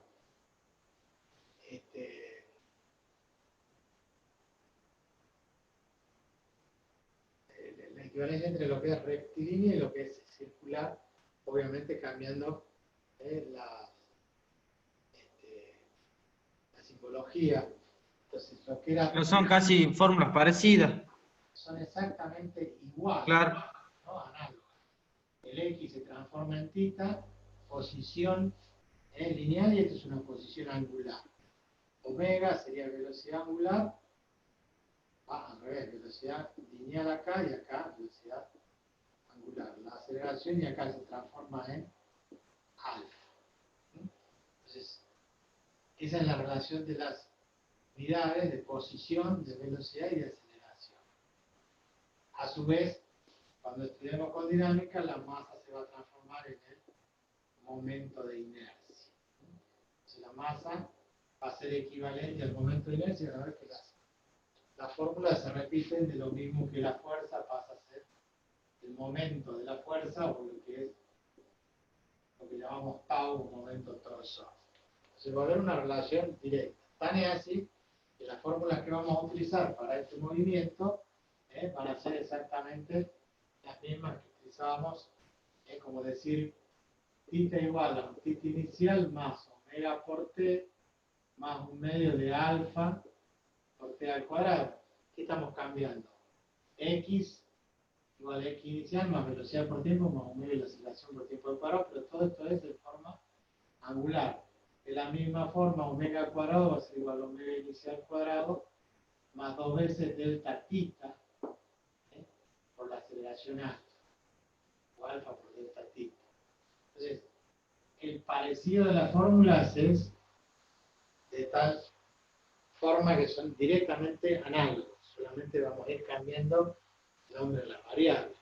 O sea que no es que estamos agregando muchas fórmulas más, seguimos usando las mismas fórmulas, nada más que al cambiar el movimiento, y no ser rectilíneo, sino ser movimiento circular, que lo damos ahora porque estamos trabajando en el plano. En realidad, en vez de trabajar en el plano XY, lo que vamos haciendo es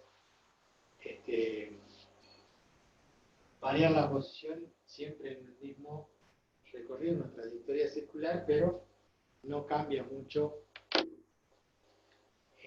la fórmula. Si la sé de una forma, tengo que hacer la transposición de movimiento rectilíneo circular y usar exactamente las mismas fórmulas, y también voy a lograr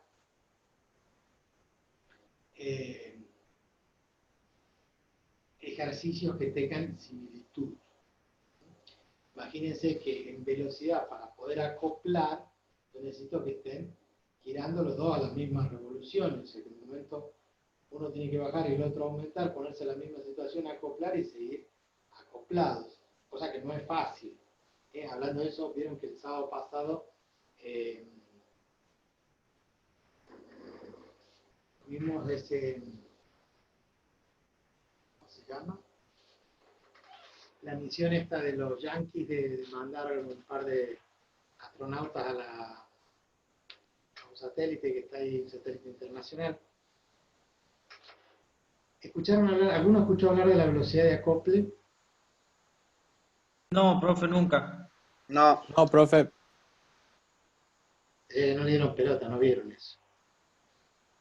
¿Vieron cuando despegó? ¿Vieron el fuego? Lo que le llamó la atención. En todos los noticieros lo pasaron, inclusive le dedicaron todo el sábado. Yo ni lo vi.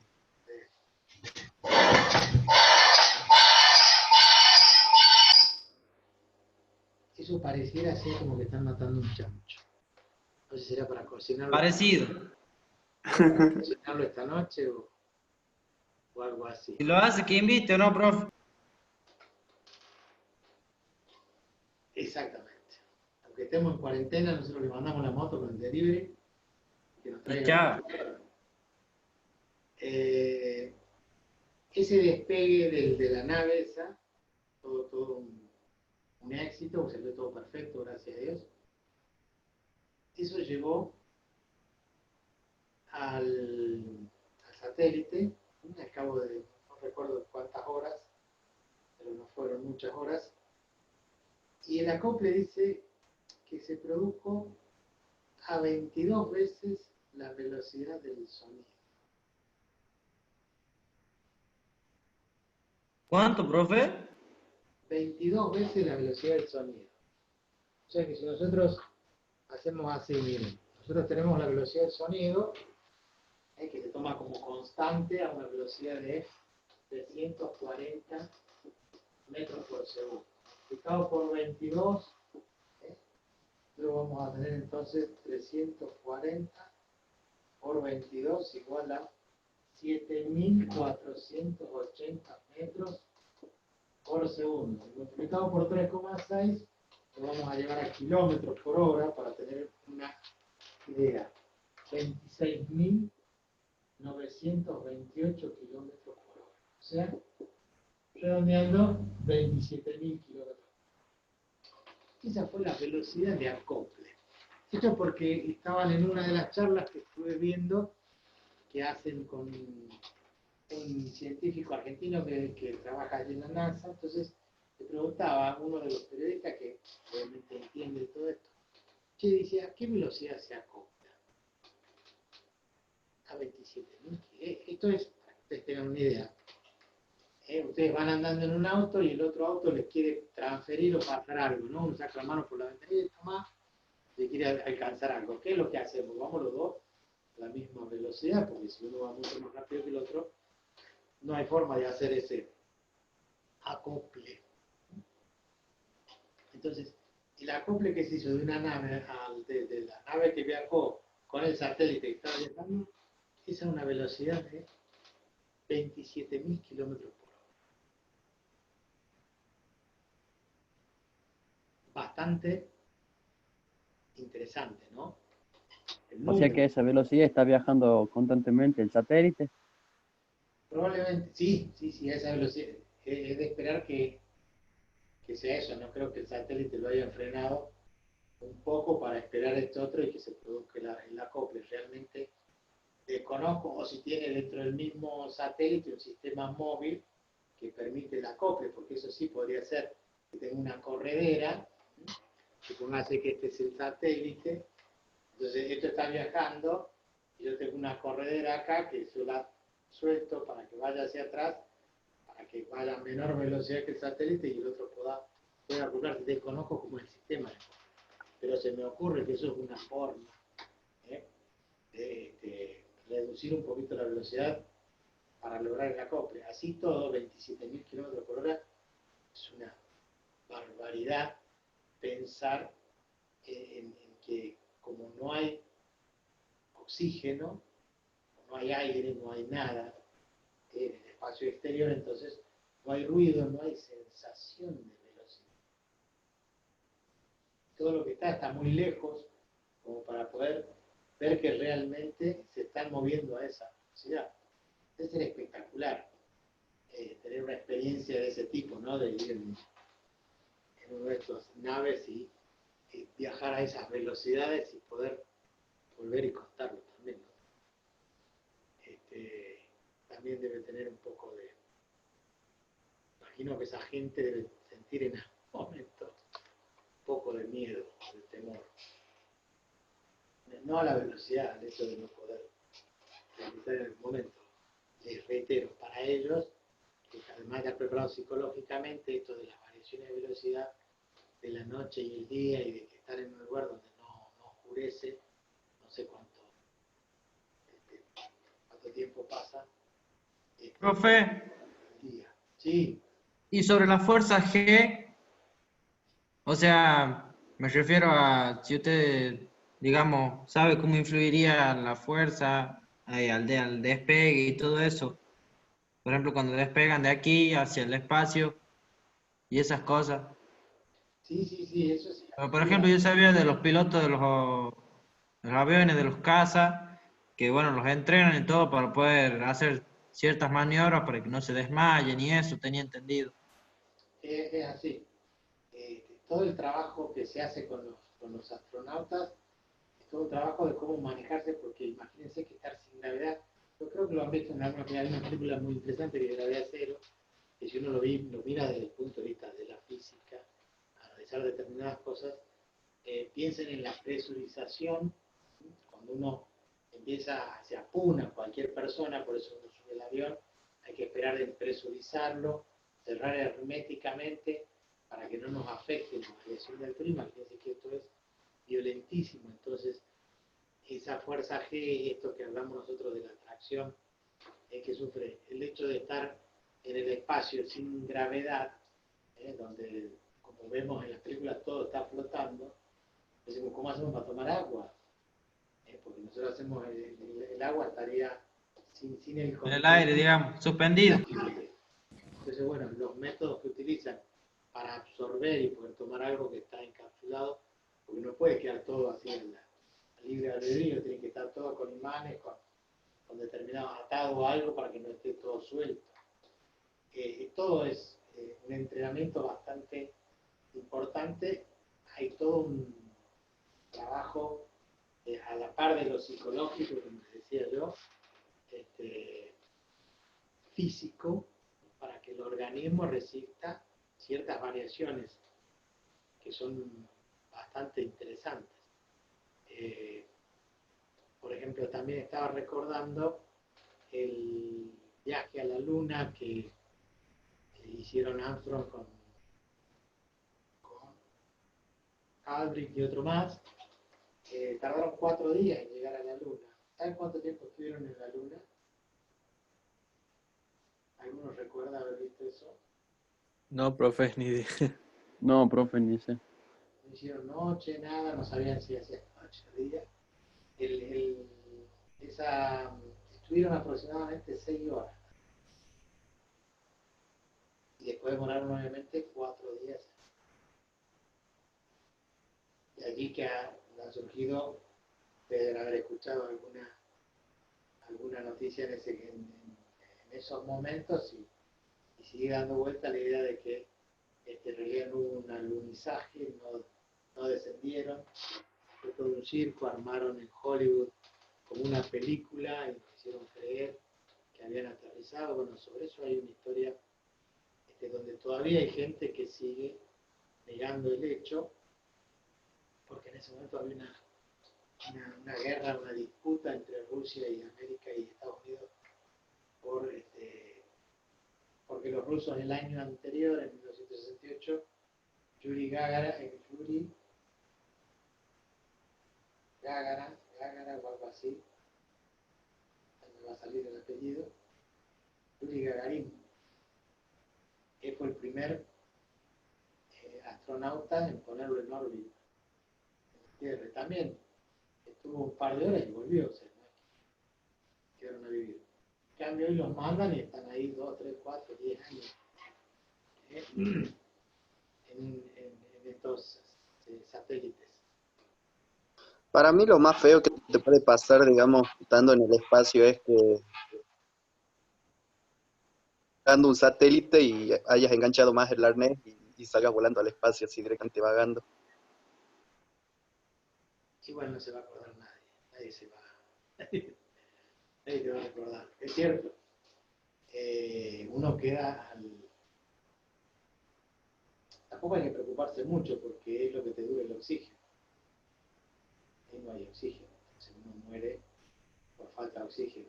Capaz que muera un rato antes que se le acabe el oxígeno por un infarto, miedo. Y produce esto que les contaba yo alguna vez, que cuando alguien se suicida de un edificio y se tira, en algunos casos la persona muere antes de llegar a tierra por un infarto. Eso no lo sabía, de que muere antes de que toque. Sí, hay gente que se muere del susto.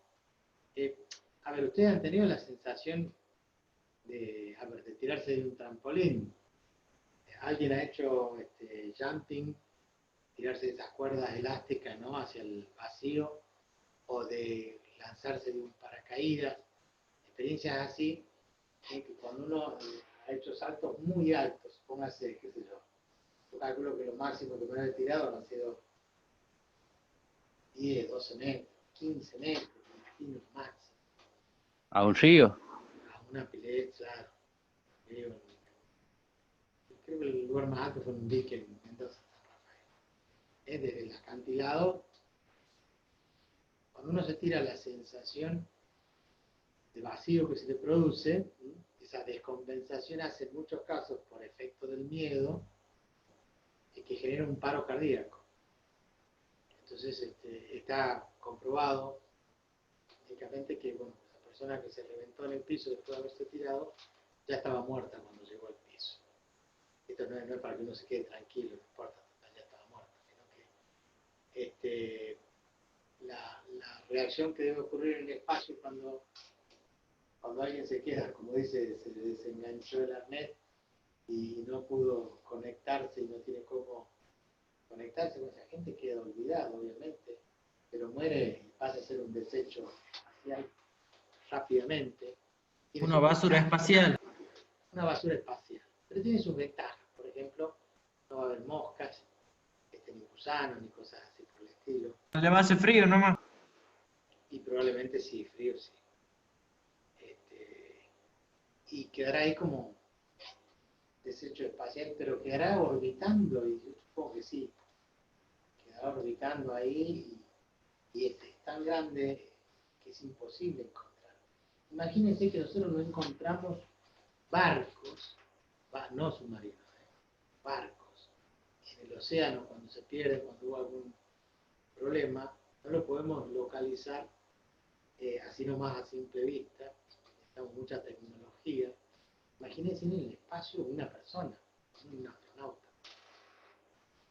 es imposible de visualizarlo en algún momento. En algún planeta debe parar. No creo. No creo. Se desintegra, ¿no, profe? Se desintegra y depende de qué planeta. Si vuelve a la Tierra y crece la atmósfera, se prende fuego en un segundo. Si es atraído por algún otro, en el momento que sea atraído se va a hacer pelota de golpe. Se me puedo imaginar 20 o 30 de muertes. Profe, ¿y hay puede ser que suceda que la fuerza de atracción de gravedad de algún planeta sea lo suficiente para atraer un cuerpo sin degradarlo? ¿O que no se destruya del todo, digamos? Y es muy difícil, casi imposible, porque Tiene que ser un objeto muy resistente. no, sí, aparte de lo que les comentaba, las velocidades son muy grandes. O sea, si uno fue en un vehículo espacial y se quiso acoplar y en el momento del acople quedó o alguien que salió afuera para arreglar el limpia parabrisas y se cayó al vacío, se cayó, no puedo decir, quedó desprendido, la velocidad con que iba la nave con la velocidad que sale el tipo, y el tipo va a ir a una velocidad de 30.000 kilómetros por hora. No hay forma de entender qué pasa con esa persona. Profe, ¿y el cuerpo en esas condiciones no se descompone? O sea, queda así. Y yo creería que queda como congelado, por el frío aparte. Ah, bien. Quedaría prácticamente congelado. Lo que pueda generar el propio cuerpo, si el mismo cuerpo es capaz de generar gusanos, pero a esas temperaturas y en esa distancia yo creería que no, tampoco hay rozamiento. Es como un pedazo de hielo que andaría dando vueltas por allí, que haríamos, supongo yo, como un maniquí. Pero bueno, son todas ideas que a uno se les ocurre y que se les ocurre a ustedes preguntar también. ¿A los cuántos grados, profe? ¿No se sabe a los cuántos grados salió de la atmósfera?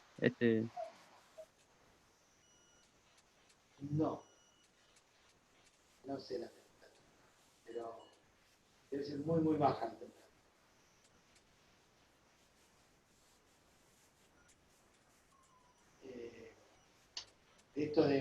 No tengo conocimiento de gente que se haya perdido en el camino. Sí, aquellos que murieron en esa vuelta cuando hubo un lanzamiento, pero bueno, esa muerte fue totalmente diferente porque explotaron, ¿no? Matemáticamente se transformaron en fuego, en carbón, pero no tengo conocimiento de algún otro tipo de esto. Bueno, habría que investigar, pero en realidad a nosotros no nos interesa demasiado esa parte exterior. No, yo le preguntaba a los cuántos grados de ángulo salió la nave de acá, de la Tierra, para atravesar la atmósfera. No desconozco. Si ustedes ven la filmación van a ver que está en posición perfectamente vertical y al cabo de unos pocos segundos ustedes empiezan a ver cómo se empieza a cambiar la dirección y en qué dirección sale. Probablemente salga casi tangente a la atmósfera, digamos, lo que envuelve a la capa de la Tierra, yo supongo, tiene que ser en forma tangente. ¿Por qué? Porque a partir de esa tangente lo que logra es mantenerse con una fuerza determinada para que le permita mantenerse en órbita. No sé si recuerdan cuando yo les comenté, hay como dibujar, suponiendo que esta es la Tierra y nosotros lanzamos, acá hay una torre y nosotros lanzamos con una cierta velocidad, esto va a caer, y si lo lanzamos con más velocidad, más fuerte, por ahí caiga acá, si lo lanzamos más fuerte, por ahí ya pueda caer ahí, y después con la velocidad que le damos, esto va a empezar a entrar en órbita. Entonces hay un cálculo de velocidad mínima para que entre en órbita. Y hay otro cálculo de velocidad máxima o la mínima para que salga de la órbita y se vaya hacia otro. Básicamente, el objeto es atraído por la Tierra y por eso a veces llega a esa curva que usted dice. Claro, hasta que deja de la fuerza que yo le imprimo. Hasta que deja el rango máximo del campo magnético de la Tierra que tiene, básicamente. En un momento lo tengo que hacer, el que hace el cálculo y que si esto tiene que salir con tal velocidad, tangente a la trayectoria, recuerden que la Tierra sigue girando, nosotros estamos girando sobre la Tierra. El valor de velocidad que se calcula es tal que le permite entrar en órbita. Si fallamos en ese cálculo y en el ángulo con el que sale, vuelve a la Tierra, no alcanza a ser puesto en órbita. Y si la velocidad es mucho mayor, como esto que lanzamos a Marte, ¿se acuerdan que mandaron una sonda? Entonces, ¿qué tengo que hacer? Ahí hay otra velocidad mínima que es para mantenerse en órbita. Pasada esa velocidad, ya sale de la órbita de la Tierra y ya viaja a otro hasta que es atraído por la órbita, por otro planeta y entra en órbita de otro planeta. Y después tendrá que ver el cálculo de cómo entrar a ese, con qué velocidad entrar, pasar y hacer el aterrizaje, ya sea en Marte, en la Luna, en el lugar que sea. Desconozco los cálculos, eso obviamente, yo sé que son muy, muy complicados y tienen definido perfectamente a qué hora y todo lo demás, inclusive por el tema de los desechos. Cuando el cohete empieza a tirar los tubos de combustible que ya utilizó, esos desechos van a caer al océano, ¿sí? Está calculado para que caigan en el océano y no caigan en tierra. Y la probabilidad de que le peguen a alguien es ínfima, ¿no? Normalmente no pasa nada, no matan a nadie con eso. Pero debe ser muchísimos cálculos que ya deben estar normalizados. ¿Ya? Ahí debe haber un software, cargan los datos y listo, ya saben con qué velocidad. Solamente van a tener que ir modificando qué cosa. La carga, o sea, qué es lo que llevan, porque no todos los cohetes o estos viajes, todos tienen el mismo peso, van cambiando los materiales para que sean más resistentes, entonces va cambiando el peso, va cambiando el combustible. Y todas estas cuestiones, todos estos cambios hacen que la masa tenga que hacer un recálculo para ver el valor de velocidad con el que tiene que salir. El sistema de navegación propio que tiene esos artefactos es una cosa bastante compleja, casi inalcanzable para nosotros, ¿no? O sea, los seres comunes ni siquiera podemos tener idea de cómo calcular todo esto en un avión, para mantenerse y hacer un viaje que independientemente de que el piloto y el copiloto ponen en automático, van siendo guiados de la torre de control, igual nosotros no tenemos la posibilidad de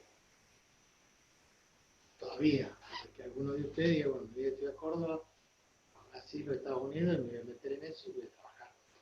Y voy a entender o voy a poder calcular determinadas cosas. No todos saben todo, es casi imposible. Profe, se le escucha un poco despacito, no sé si mi aparato lo tengo todo al máximo, pero se le escucha un poco bajo. Puede ser que, lo escucho bajo. Sí, puede ser que yo ya estoy un poco más afónico que cuando empecé. Bueno, vamos a finalizar aquí. Esto es una introducción del movimiento circular. Después lo vamos a retomar en otra unidad más adelante. La semana que viene no vamos a tener clases. La semana que viene no vamos a tener clases porque están las mesas de examen. Mesas de examen final, que van a ser en forma virtual a través de este medio. Y ya tenemos una buena cantidad de inscritos. Yo tengo clase el lunes. Tengo examen el lunes de álgebra y el martes de física. Así que el martes que viene no hay clase. Es el 9. Estamos volviendo el 16. Pero ahí después nos vamos a poner de acuerdo con Malena para ver que ya no vamos a poder estar juntos, sino que tendríamos que volver un horario el martes más temprano con los de electromecánica y con los civiles poquito más tarde, en vez de las 18, 18:30. Eso va a ser para el 16, igual yo les voy a estar enviando un WhatsApp de cómo queden las fechas. Vamos, y acá ya los dejo porque la garganta no me da más. No nos vemos para la clase, digamos, pero tenemos el parcial el 10, ¿verdad? El miércoles. Nosotros tenemos el parcial el miércoles 10, ¿sí? Parcial teórico de física. Sí, profe, y ahí van a dar ¿Cómo también va la a nota ser la del modalidad, práctico. profe? ¿Cómo?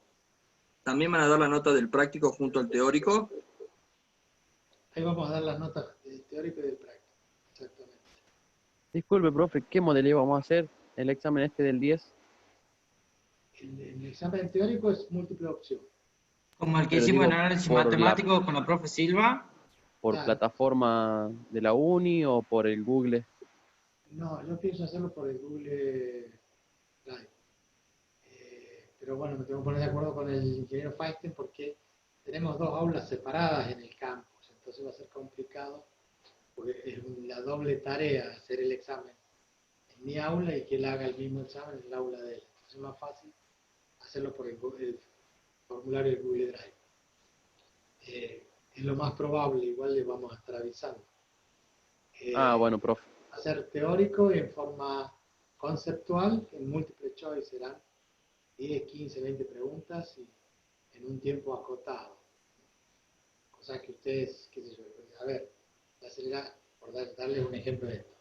La aceleración centrípeta es directamente proporcional al radio o es inversamente proporcional a la velocidad angular.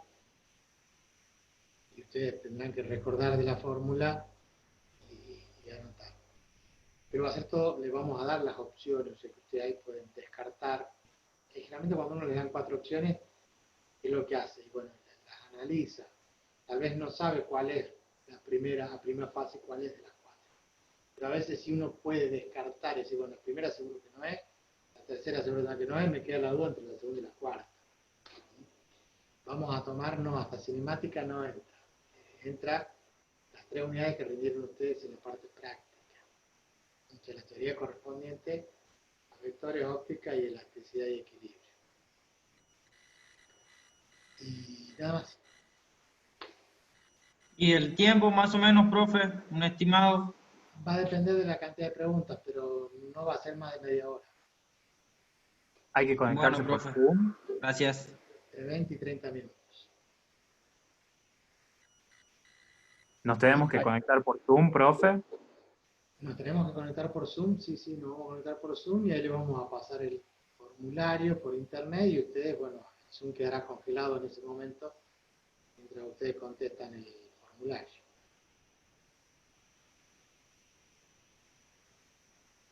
Muy bien, profe. Listo. Nos estamos viendo entonces. Meta, profe, muchísimas gracias. Chao, profe. Hasta luego. Luego. Chao, profe. Hasta luego. Profe, hasta luego.